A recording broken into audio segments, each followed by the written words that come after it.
Hey guys, welcome back to more Malicious Compliance Reddit stories. In this Ripe Stories video, a so-called victim walked into my union office claiming persecution, and within weeks the DOJ was involved, her career was over, and I watched her represent herself in a dismissal hearing. Here's the story that nobody saw coming. Let's dive right into the video. And the first one is titled, Boss Lost Her Bonus, posted on r/MaliciousCompliance. So the incident happened about 2 months ago, but I just learned of the fallout. A little backstory, I'm a home hemodialysis nurse. I train patients and arrange for all their supplies. Beginning of June, I was told to admit a patient ASAP who was moving from out of state, already trained, only needed a home visit, machine, water and drain installation, and supplies delivered. However, the plumber was on vacation, means no water installation possible for 2 weeks. Water is essential for preparing dialysate that in the end cleans the blood. There is an emergency workaround by buying pre-made dialysate, no water required, but the patient needed 8 5-liter bags each treatment and they come 2 to a box. Patient dialysis 5 days a week,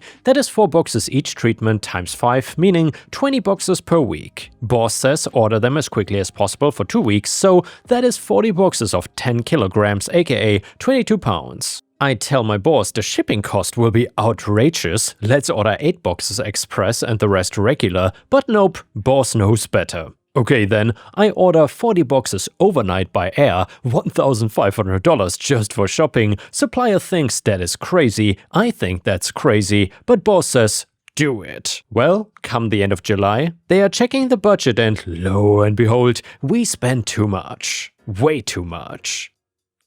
Less than a third left for the rest of the year. Boss's bonus depends on smart budgeting. She didn't get her bonus this quarter and she was pissed. Let me tell you, I felt so vindicated. Sorry about the long story. And the next one is a beautiful Malicious Compliance story which is titled Toxic Karen Ignores My Advice, Destroys Her Own Career. So, as I talked about the last time I posted in here, I work in a union shop and I've been a shop steward for most of my 25+ year career. In that time, I've seen some crap, both figurative and literal, and every single time I've ever been unwary enough about how fate works to utter the words, "Now I've seen everything." The universe will inevitably hand me its beer and say, "Watch this."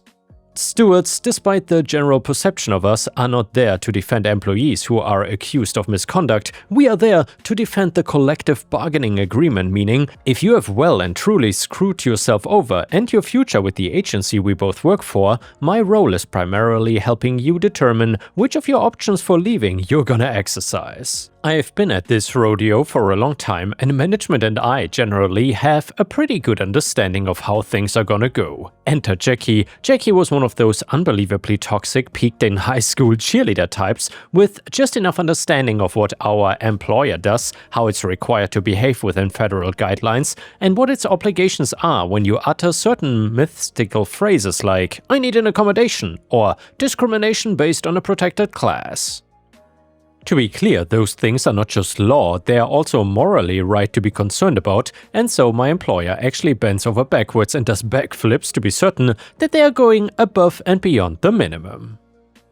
Jackie was not a minority in any sense, she was female, but in a workplace that is 80% female, that doesn't quite count. She may well have been disabled, but that was undiagnosed, and I think, and I'm inclined to think her claims of it, much like most of the rest of the things she said, were complete fabrications. The point at which I got involved was at the tail end of over a year's worth of actions by Jackie, in which it rapidly became apparent that her manager was, in fact, an excellent candidate for canonization. I got referred to her when one of my other union friends contacted me and said, "Hey, Jackie so-and-so just got put on administrative leave and it's total BS. Can you help?" I get referrals like this a lot because, well, I've been around forever and because I've a pretty good track record for ensuring that people accused of crap they haven't actually done get treated fairly, so nothing stuck out to me as odd. So I contacted her and she had absolutely no idea why management would put her on admin leave without any warning and confiscate all of her agency-issued devices, access, and instruct her that she was not to have any contact at all with anyone she worked with during work hours. So this immediately sent up a whole host of red flags. For one thing, I know this senior HR guy, that is the HR analyst boss who's involved, having been down the road of difficult situation, but this is what we can do negotiation with him many times over the years. I don't always agree with him, but he's fair and usually we can come to some sort of middle ground. At any rate, he would never suspend someone out of the blue without a really good reason. And she knows what she has done. I mean, she has to. So I gave her my usual spiel of things to do and things you should not do. Number 1, don't tell me or our employer that things are not true. Especially if you think it'll make you look bad if you don't. Don't talk to your coworkers, don't talk to your friends about this, particularly because you live in a town of under 2,000 people, so everyone knows everything about everyone else. Furthermore, don't talk with management or HR without me present. Period. When they do start asking questions, keep answers simple, to the point, short, and don't give lengthy explanations. Tell them what they want to know and otherwise shut up. I've been here and done this many times. I know this process very well. I cannot tell you what they're gonna do, but I can tell you what I think they're gonna do, and I'm usually either right or pretty close to being right. I have been surprised. Because nearly 3 weeks went by of radio silence from the agency, other than a bland sort of, "We want to talk with Jackie about utilization of work assignments, tasks and equipment" email that tells you almost nothing while still being literally true. Finally, it was go time for a meeting, and I did something I have not done in a really long time. I physically drove to Jackie's worksite instead of attending virtually, over an hour and a half each way. What the hell, the weather was nice. We met ahead of going in and I asked her if she remembered the rules I gave her at the beginning. She said she did. I asked her if she'd been following them and she said she had been very careful to. Swell, in we go. During the meeting, it was almost immediately obvious to me from the questions they started asking that Jackie was in serious trouble. Not like, well, written warning or pay reduction. No, they were gonna go for termination and she was probably gonna be very lucky if they decided not to refer it to the DA for criminal prosecution. An abbreviated summary of just the high points: Jackie had hundreds of confidential documents and electronic files in her personal possession, many of which fall squarely under HIPAA law. Or maybe it's pronounced HIPAA, I always forget. Anyway, she had emailed these out of the government system to one of the 4 or 5 personal email addresses she maintains, and her explanation for this was questionable. Jackie had logged overtime without permission, a lot, and on one memorable date when she was vacationing in Europe with her family at the time, she said she had called in to attend a meeting, but did not have an answer why that meeting had apparently been 11.5 hours long and nobody remembered her attending by phone. Furthermore, Jackie had audio recordings of disabled and elderly people with whom she was working that she had taken without their consent or knowledge. All of them. Jackie's overall work product and system activity reliably showed that she was logging in at the start of her day from home and she worked some in the afternoon, but there were hours and hours of time when her computer was idle. She explained this as participating in union activity, which I knew was BS because, well, Jackie is not a steward. Jackie has no idea what the collective bargaining agreement actually says about much of anything beyond stewards can do what they want and management cannot say crap, which is, let's just say, uninformed, shall we say. At any rate, steward activity must be recorded and time-coded as such, and Jackie has never attended steward training and so didn't know this. Apparently nobody ever told her that, but there's more. There's so much more, but in the interest of brevity, I will summarize the next 4 months of my dealing with this woman by pointing back to the cardinal rules I gave her and simply say she broke every single one of them, which means a lot. When it finally got to the dismissal hearing that comes before the "You're fired, GTFO" letter, she told me going in that she wanted to run things because she had some stuff she wanted to cover that she thought I probably would not A. be comfortable doing, true because it was irrelevant, B. didn't know much about, again true because she had invented detailed story and witnesses as participants, and C. she felt like I was not really on her side in this to begin with, which was not quite true because she was a member, so my job is representation here. Me, I really don't think that's a good idea. I've done a lot of these, so you should let me handle it. Jackie, no, I know what I'm doing and I talked with my attorney about this a lot. You cannot stop me. Me, you're right, I cannot stop you, but this is not going the way you think it will. Jackie, I know I'm right, they cannot do this to me. Me, once again, this is not a good idea, but okay, it's your show. In we went and sat down. The senior HR guy I mentioned earlier was there, and he gave me a funny look, and when I sat back, laptop closed, and said nothing, dismissal meetings are actually our meeting and we get to run them from start to finish, and they are there to listen. She started talking, and I gotta give them credit. They took notes, listened to the things she said, and kept straight faces the entire time. It went exactly as I figured it would. Just the things they had asked her about in the first of the several meetings I attended with Jackie had covered terminal offenses on at least 4 or 5 different subjects, independent of one another. At the end, when she finally wound down, they all turned to me, Jackie included, and asked if I had anything I wanted to cover or that I thought may have been missed. Nope, I said. I think she covered everything already. I don't have anything to add. That afternoon, I got the union copy of her dismissal notice. Generally, they are open to at least discussing the option of the worker resigning and giving them a neutral reference going forward, but that was not in the cards. Instead, the last I heard of Jackie, the Department of Justice was involved with her and her husband, and I'm reasonably confident that it didn't go well for her either.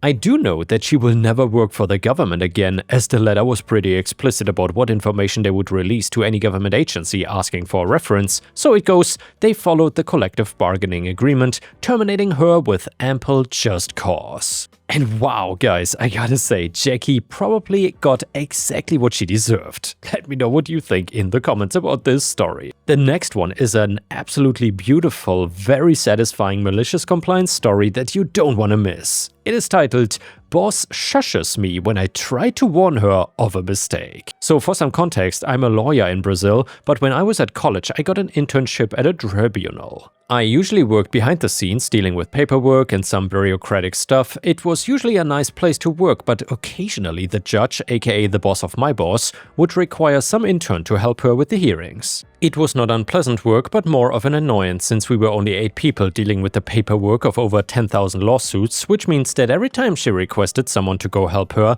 they knew that there would be a lot of accumulated work when they got back. Something I need to point out about this specific judge, though, is that she was a very polite and pleasant person outside of work, but at court she would become extremely micromanaging, especially about bureaucratic stuff that she never had to deal with and didn't understand, usually making our work take way longer than it needed to be, and whenever a lawyer was present, suddenly she became very rude and demanding to anyone below her.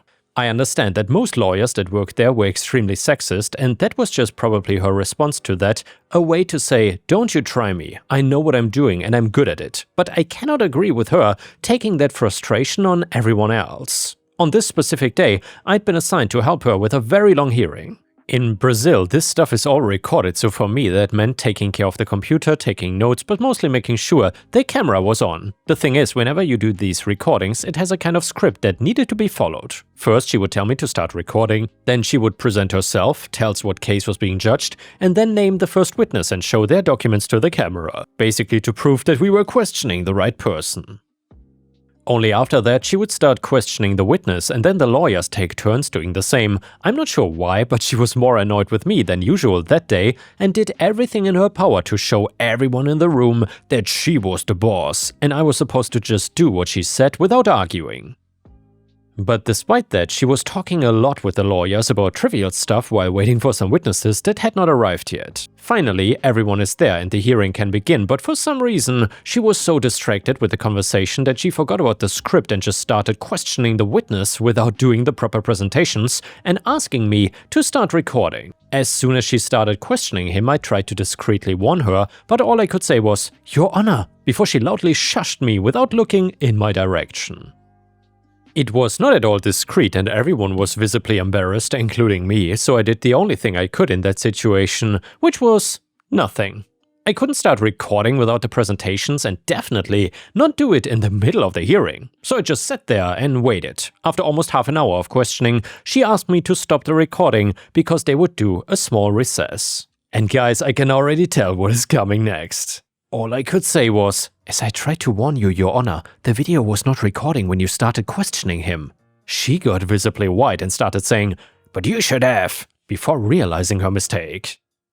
She tried looking around for support, but everyone saw the way she shushed me and had that look of, well, he's got a point. I don't know exactly what happened after that because they did the recess anyway, and I was sent back to my usual work and didn't get to participate in the rest of the hearing. It was a relief because I had a lot of work to do, and I graduated a couple of days later, and I don't think there were any big repercussions about this specific mistake, but I heard a few years later that since her productivity was extremely low, and after other more serious mistakes, she got demoted. She is an auxiliary judge today, which means that she helps other judges but is not responsible for dealing with any lawsuits on her own anymore.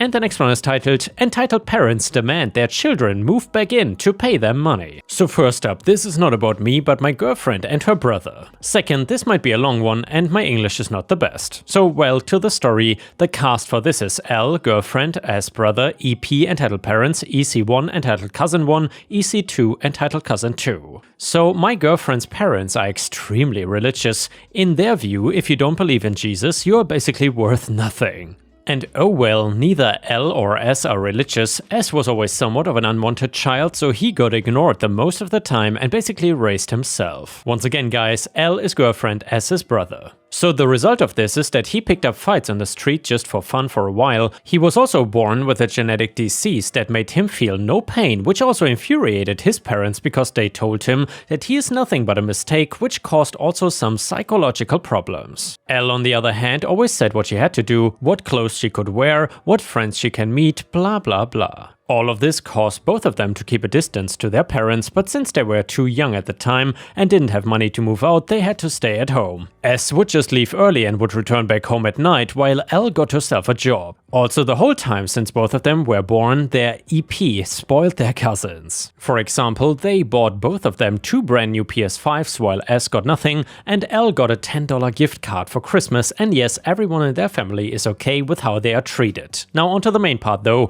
One day EP sat down S on their dining table and brought his PS down, which he saved money for over a year. PS aka PlayStation. They put it on the table and then his father started smashing it with a baseball bat. "That's because you didn't go to church today," he said afterwards. The thing is, S did not go to church for over 3 years, and S managed somehow to keep his cool and wandered up to his room, packed everything he had and just left. The EPs just screamed that he is ungrateful, a child of Satan and a mistake. Well, the problem just was that this happened during the pandemic, so he had a little bit of trouble finding a place to stay. Luckily, a friend of ours had a spare room, so S moved into with him and his parents, and he still lives there today. Now we jump into the end of 2022, by the time both S and L are 18 plus and L is saving money to move out. S is also doing a lot better since he moved out and you could clearly see that. Well, one day L texted in our friend group that she is moving in with a friend because her parents are doing something stupid, which got the attention of all of us. We asked her if she is okay and what happened,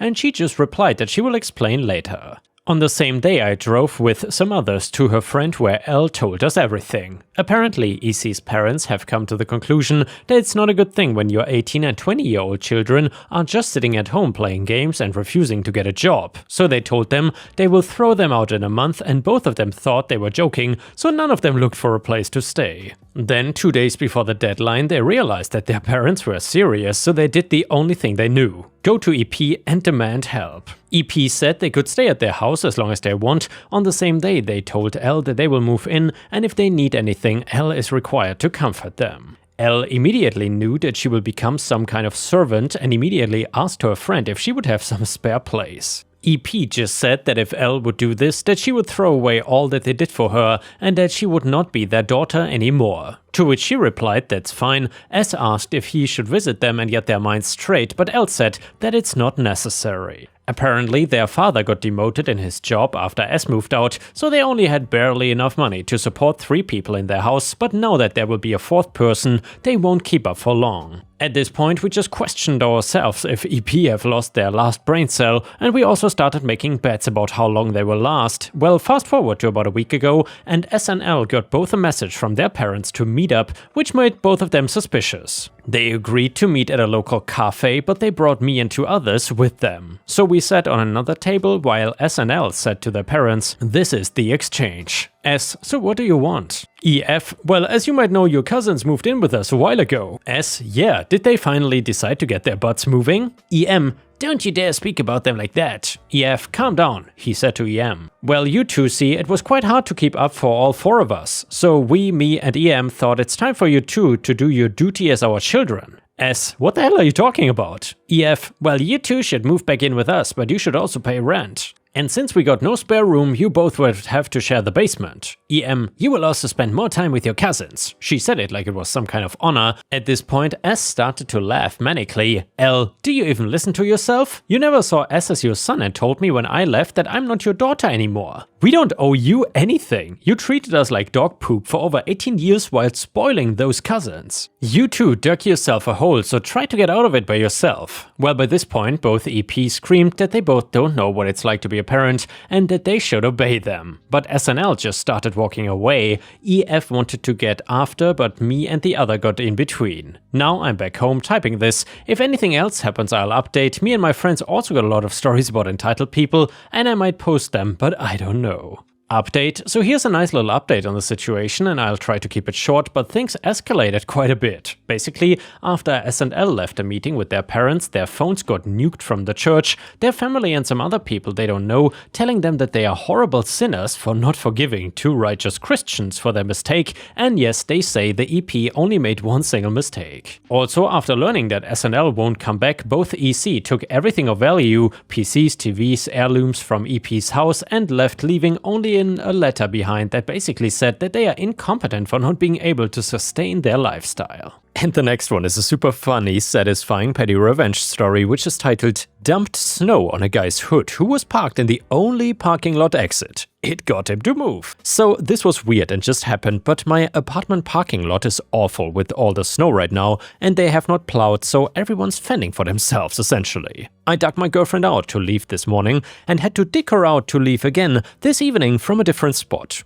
Either way, after we finally got the car moving, we found someone had parked in the only exit to the lot. I don't really get like hyper mad very often, but damn, this time I was really mad. I honked a bunch, I got out and yelled, "Whose car is this?" Then I called the apartment maintenance company hoping for a tow, and they said they would send someone out. Then I started digging out another 2 parking spaces so my girlfriend could hopefully squeeze out through them. The first scoop of snow was such a nice clump, I decided I would dump it on the windshield of the car blocking the exit. I don't know if the guy had been sitting there the whole time or came back while my back was turned, but a dude got out of the car like, "What are you doing?" I never yell at strangers, usually, but man, I just yelled, "You are blocking the only exit, move your damn car!" I didn't know if we would fight or not, I hope not. He dusted the snow off his car and then drove away. I'm glad I didn't get shot or something dumb. The goofy thing about me is though, I'm so peacekeeping usually that I feel bad about this confrontation. I almost helped him clean the snow off his windshield, but he really deserved it. Anyway, that's my petty revenge. Thank you so much for watching, I will see you again tomorrow.